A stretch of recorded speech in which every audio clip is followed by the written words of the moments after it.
What's that weird noise?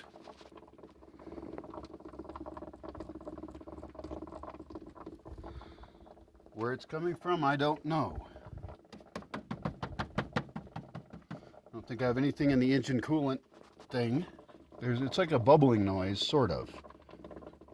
There's nothing dripping out of the vehicle. At least not yet. It's low in the engine. I have no idea what the hell that is. Well, I guess I should check all my fluids and stuff.